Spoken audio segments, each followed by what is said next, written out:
So for a week, there were these hearings, and Scientology had the option to come and give their own testimony, and they refused. At the end of the week, their attorney, who's not a Scientologist, he was just the top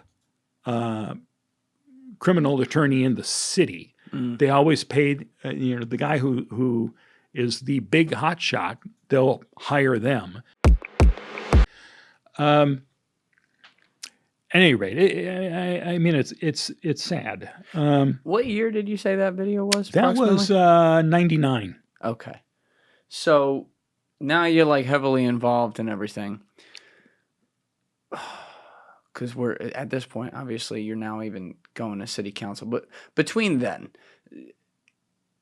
I think a really important point that I was completely uneducated on that you walked me through on the phone about Scientology that can help people understand why they're able to hold such an iron fist over at least part of Clearwater is how they're essentially building their portfolio for the church. So you talked about Miscavige is essentially buying all this real estate all over Clearwater and in other places, but let's focus on Clearwater. Yeah. And filling it with nothing. He'll own buildings that are essentially abandoned ghost towns that are near the Scientology Center. So that it's almost like they create a Scientology ghost town for their entire part of town, which, by the way, also costs the city of Clearwater untold amounts of money for, if real businesses were able to go in there and actually add to the economy. There are very popular downtown areas right around us. Dunedin is 10 miles away at the most, down the Fort Harrison Boulevard, right on the water, the same way Clearwater is. They have a happening Main Street there. It's a much smaller city than Clearwater, but people dine there, shop there. It's an incredibly popular spot, especially for people in Clearwater who have nowhere else to go. And there's another place, Safety Harbor, which is right nearby as well. Very wonderful place to go and have a meal, and the place is always popular. We're dead, and we have been ever since Scientology snuck into town in 1975. They have turned it into a nuclear radioactive dead zone, and they like it that way. They have a campus there that Miscavige wants to keep people away from. Miscavige doesn't want prying eyes seeing anything that we shouldn't see. Well, he's so small, I can barely see him. So, well, there you go. You can take some binoculars with you and look down at him. But the thing is, there are people that I'll encounter. Like when I was running my first campaign for city council 4 years ago, knocking on doors, introducing myself, everyone had stories. Everyone had questions. Everyone was concerned. Pretty much every candidate says when you knock on the door, the first thing people ask is, "What are you going to do about Scientology?" Oh, wow. And I have the ability to say, well, I've been helping people abused and defrauded for 25 years now. Wow. And you may have seen me on Leah Remini's show, Scientology in the Aftermath. And so immediately people say, give me that clipboard, I want to sign a petition for you, and you got my vote. So that helped me in the first campaign, and that got me elected. Because it was pretty much this crazy guy talking about Scientology with no political career before this. Outsider, yeah. Yeah. And you also said, like, people, you were telling me on the phone, people on the council historically are very afraid to talk about it publicly. Obviously, they may talk about it privately and not like it, but there's a fear there. Well, historically, that wasn't always the case. I mentioned Gabe Casares, who was the mayor when they snuck into town. Gabe continued to actively speak out against Scientology for the rest of his life. And I got to know him when I moved there in 2000, and we became friends. So I spent a lot of time with him. And also Lieutenant Ray Emmons, who is the police lieutenant who was in charge of investigating Scientology for 20 years. I got to know him pretty well. Now, at that point, there was such an uproar.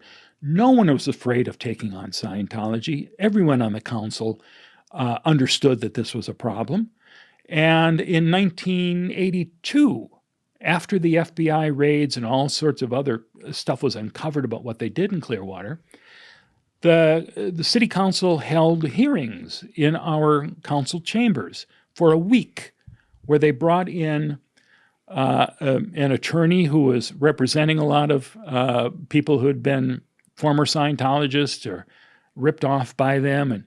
And he brought in people like Paulette Cooper, the woman who wrote the book about Scientology and was attacked.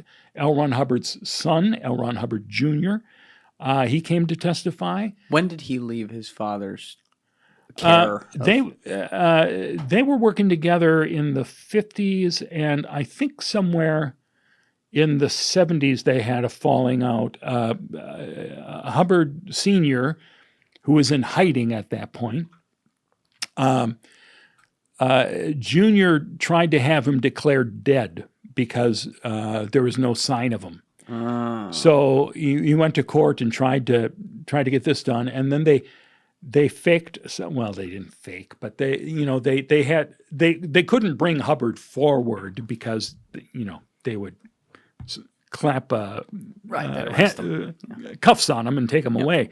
So they would do things like I think he wrote a signature on something and they put I don't know. They tried to pretend that, hey, look, it's a signature. He's alive. He's alive. Yeah. So by then there was a family rift, and Junior had written a book with another co-author, ripping into Dad. He knew it was all a scam. Yeah. Yeah. But then, they attacked him viciously, and Junior said, okay, I'm going to settle, and I'll take back everything. Just leave me alone, give me the money, and I'll shut my mouth. So for a week, there were these hearings, and Scientology had the option to come and give their own testimony. And they refused. At the end of the week, their attorney, who's not a Scientologist, he was just the top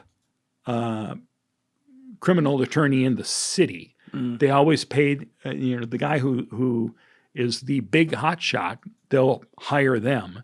And he came and talked for like 10 minutes saying, this is nothing. This is nonsense. We are not even going to respond to any of this.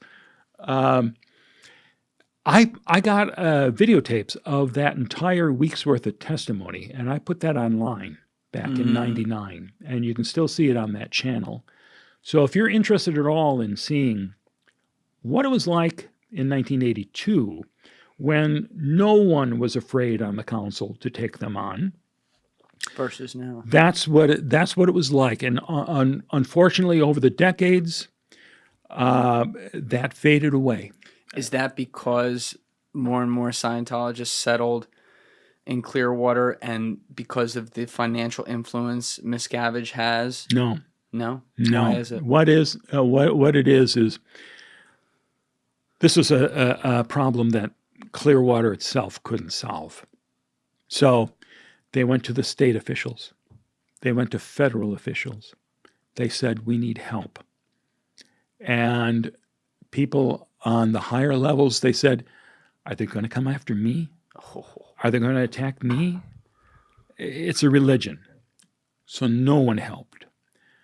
Clearwater at one point passed a law saying that if you're not a religion, but if you're I can't even think of a simple phrase like nonprofit. Okay. If you're a nonprofit operating like here in the city, 501c3 type. Yeah. You need to open up your books for us to check out. And clearly they wanted to be able to see Scientology's books. Scientology took them to court, and they won. And how'd they win? They said, listen, we have religious standing here. You can't just force us to to open our books to you. And the court made the city pay them $1 million. After that, the city said, we can't afford this. And no one's helping. Let's just shut up about it. And that's what did it. Yeah. So by the time we came to town with the LMT in 2000, the city was upset with us for bringing trouble to the city. They had Scientology off the front page of the paper. And us coming there brought Scientology back to the paper. And people in City Hall thought, well, we're the problem. If we weren't causing all this trouble, then Scientology, who are the ones who are going nuts in the streets of, protesting us, this would all quiet down and no one would even know Scientology was here, which was nonsense. Yeah, that's crazy. Because, from 75 on, nobody wanted to go downtown because of Scientology. And when I came to town, one thing that Scientology did was protest the police department. They were marching around the police department at one point. Why? Because Sid Klein, the police chief, was investigating Scientology, So they were walking around with signs saying, Sid Klein, what's your crime? Sid Klein, what's your crime? So I came to town and I knew what the police had been going through. And one of the first things we did was go to Martin Luther King Jr. breakfast. And the Sid Klein and his police chiefs were all around him. And I thought, well, I'm going to go say hi. And I went over to him and I put out my hand and said, it's a pleasure meeting you. I want you to know I'm a big fan of the Clearwater Police. And he wouldn't shake my hand. He just glared at me and said, if you get my way, I'll arrest you. And I went, oh, this is not what I expected when I moved here to Clearwater. And did he think you were a Scientologist? No, he thought I was a pest. I was causing problems that he was going to. But that was the general feeling. Bob and Stacy Brooks are the president of the LMT. Went and sat with the then city manager, a fellow who used to be a city manager in Miami. Can I think of his name right now? No, I can't. It's all right. You're remembering a lot of good stuff today. Yeah. You're doing good. So this guy says to Bob and Stacy, we got Scientology off the front page of the paper, and you're putting them back on there. And he threatened them that he would shut us down. And I think that was a rude awakening for Bob and Stacy that this was happening. But meanwhile, the public were behind us, and while we were there, we did help a few people get out of Scientology. We educated a lot of other people. Wait, how'd you do that? How'd you get them out? There were people, like my friend Tori Chrisman. She was actually, it was the internet that got her out. Tori was a member for 30 years. And I met her in LA, where she and her husband lived, at some of the protests. So she would come out to handle the critics when we were out there. And I have videotape of her coming up to me the very first time. Yeah, that's Tori there. This is when she's out already. But when I first met her on L. Ron Hubbard Way. I'm just asking you, why can't you, communication, communication is the universal solvent.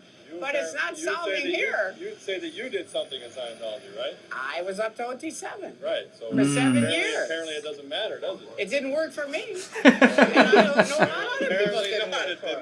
Apparently not. And it wasn't that I was a failed. Oh, I love the alien blow up right there. Yeah. That's good. You know what I said? So this guy was a current Scientologist. So the roles were reversed. When I met her, she was the one saying, well, what are you doing here? We're so nice. Yeah. Come on, it's a beautiful religion. First time she came up to me, she put on a really bad English accent and lied about her name. I said, I'm Mark Bunker. Who are you? And she said, I'm Margaret. What are you doing here? And, we had too stupid to be we had a true. pleasant little conversation. And then I would see her at a few other protests, and we always got along well. She and her husband, JR, was the name he was using. I would talk with them, and they were nice people. And I'm nice, so we got along fine. There were a couple other critics that were a little harsher, and they didn't like them, but I'm adorable. You got to admit, You are a very nice guy. You disarm people very quickly. I'm surprised these people, I understand it's like, well, I guess I shouldn't be surprised, but normal people, I would think, would be able to at least calm down and have a conversation with you eventually. yeah, you'd think so. Yeah. Like Tory could. So the LMT had opened, and this is like a couple of years after I met Tory. Tory, meanwhile, was still fighting with me online when Battlefield Earth came out. Oh, that was a fun period. I took my camera to the movie theater for the premiere, and I grabbed kids coming out of the theater to get their reaction. And it was all stinker, the type of stuff. You're the Put that TMZ online. of Scientology. Yeah. Effectively, right? So there was a website for Battlefield Earth on the Warner Brothers page, and there was a forum. So Tory, under a different pseudonym, and another Scientologist were on there constantly writing things like, "Oh, I just saw it for the 4th time today. I'm taking my kids tomorrow," and I would respond in my own inimitable way, and point out some of the things that were less talked about there. Like, for instance, I put up a review of the first draft of the script before the film was released that showed how horrible it was.